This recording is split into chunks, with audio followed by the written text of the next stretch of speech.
So on the right hand side here, I'm going to quickly construct a Pascal's triangle. If you're unfamiliar with how to construct one, I would recommend watching one of my previous videos. So we have 3, 3, 4, 6, 4, and then we have 5, 10, 10, 5. Okay, so I'm going to be focusing on this fifth row. Okay, so let's look at this question. They're given, they give us, well, x plus 2 raised to the fifth power. A couple of things we need to note here is that we're going to use the fifth row, or the term that aligns in the Pascal's triangle. Now, it's a bit tricky because you constantly need to keep in mind that we start from the 0, 1, 2, 3, 4, 5. So this would be considered the fifth row of Pascal's triangle. So this is one technique we can use. We can create 3 groups of parentheses or brackets for every single value in the Pascal's triangle. So if I'm going to use the fifth row, I need to create one group of 3, 2, 3, 4, 5, and 6 groups. So let's do that. Sorry.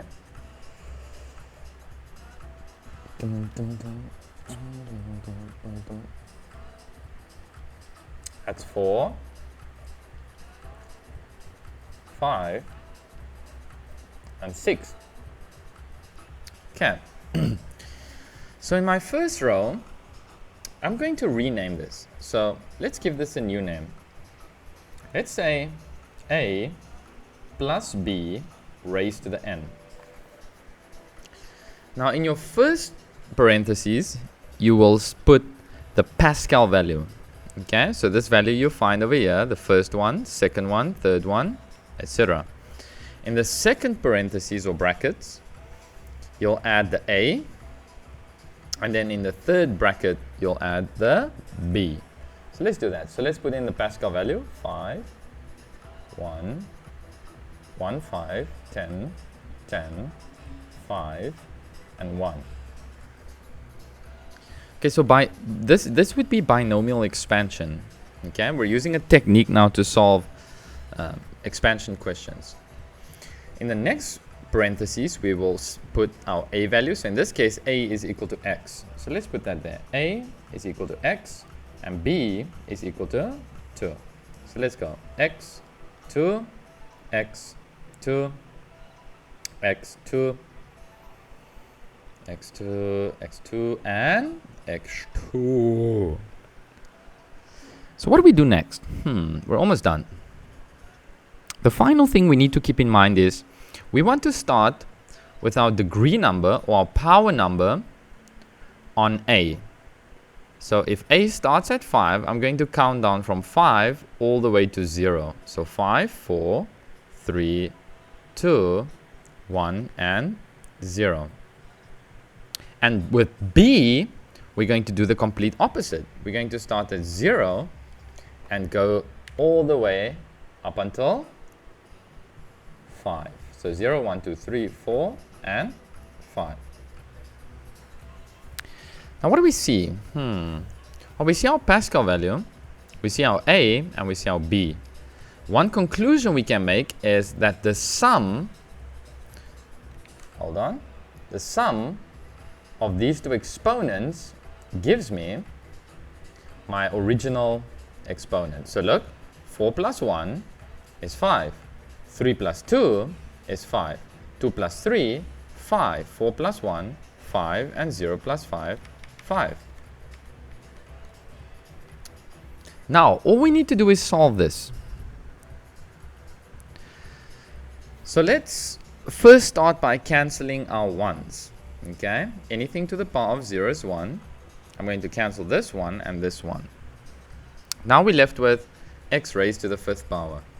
And now we can just solve basic exponential equations or parentheses with exponents. So 5 times 2 is going to give me 10x raised to the fourth. Then we have 4 times 4 times 10. That gives me 40. x raised to the third. And then we have 80x squared. And here we have 16 times 5, which is also 80. 80x. And then I'm left with 2 raised to the fifth. That gives me 32. This will be my final answer. Now, how do I find... Let's make some connections now. So now we're going to try make a realization. Okay? So we're going to try and generalize what's happening. So how can I find this value? Well, I know this value is 5, choose 0. What about this one? If you should be familiar with combinations by now, if you watched the video I made on Pascal's or solving combinations questions. So this would be 5, choose 1. What about this one? 5, choose 2. What about this one? 5, choose 3. And then we have 5, choose 4 and 5, choose 5. Now, how can we write this in terms of variables? Well, I know that when I do this binomial expansion technique, I know that my first one and my second, or my first parentheses and my last parentheses will always cancel out. Why? Because anything multiply 1 is 1. And we're always left with a raised to n. Always. So let's write that down. A raised to n. I'm going to add this to, how did I get this value? Where can I find this 5? Well, it's going to be my first term in my fifth row. So I can now say, well, C 5, choose 1. Right? That's how I found the 5. And then I see, well, a, so instead of writing x raised to the fourth, I'm going to use a now. So we can multiply this with a 5, look, minus this value, 5 minus 1. And we can multiply this with b to the 1. Now we're going to continue. That one solved. We solved that one. We solved that one. Let's continue. So we can say, well, 5, choose 2. 5, choose 2. Multiply a. My 5 that I have, I'm going to subtract it from this value, minus 2. And then I multiply it with b raised to the 2. I'm currently working with this parentheses. Let's do it again. Do you see the pattern? Do you see this value? Just subtract this value. Let's do it again. So 5, choose 3. What do you guys think will happen next? Wow, we can just say 5 minus 3. Multiply b raised to the third. Now, what if I had to try and write this without any numbers? Well, let's rewrite it down here. A to the n, multiply. I'm going to still use 5, but let's say in this case 5 choose r. Multiply a 5 minus r, multiply b to the r.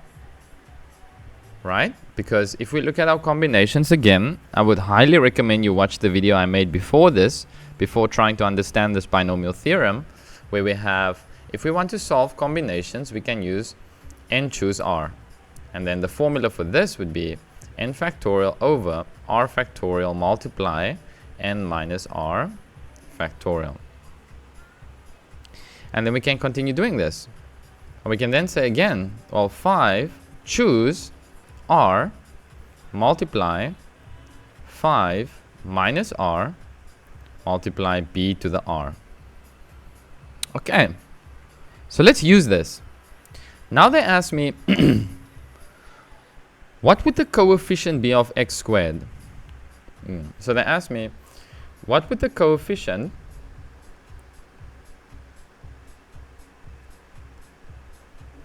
I think I butchered the spelling. Anyway, what would the coefficient be of x squared? So let's go find it.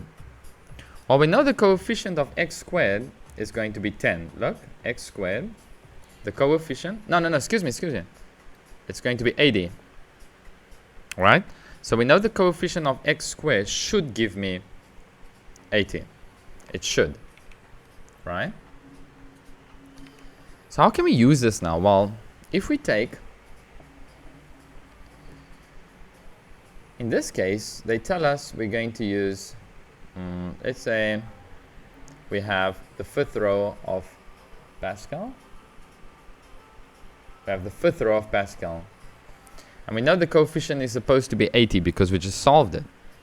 So how can we solve this question now? Well, if I take my form, a plus b raised to the n, I know my n is given to me in this case as 5. So let me rewrite that. A plus b raised to the 5.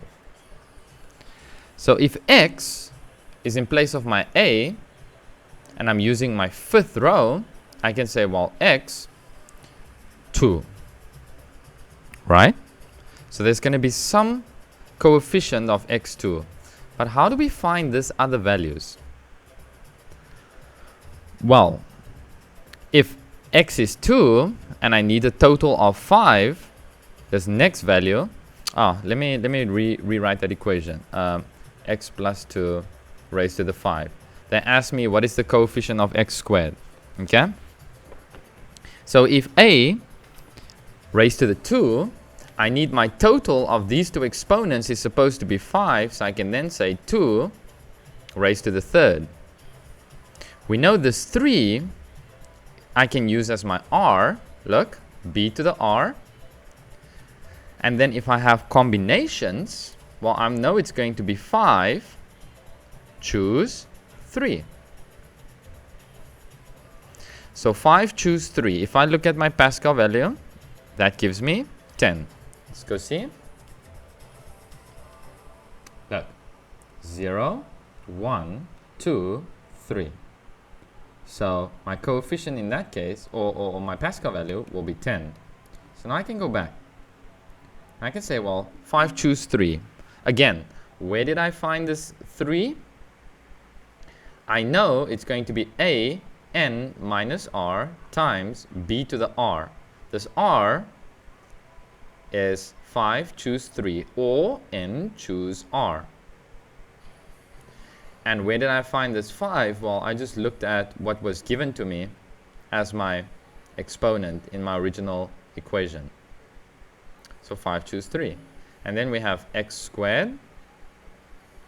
And then that gives me 8.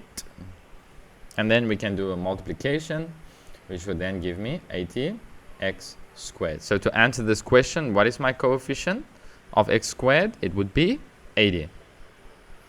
I feel like I explained that example really badly. Let's do another one. Let's do one more. Okay. Well, I'll write everything we need to know. We need to know NCR, and we need to know a plus b raised to the n.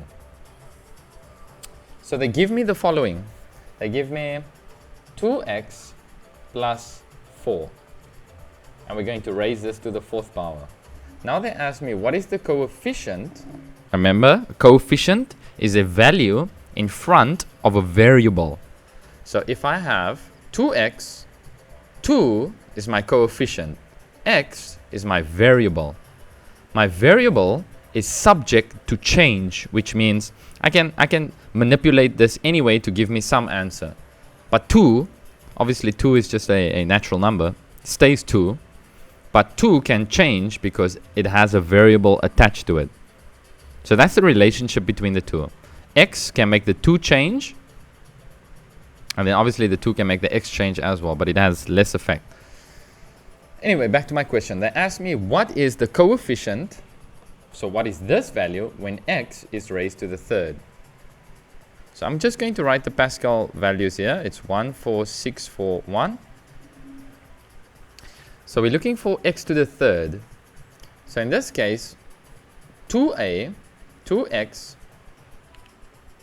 is equal to a, and then 4 is equal to b. So let's go add that in.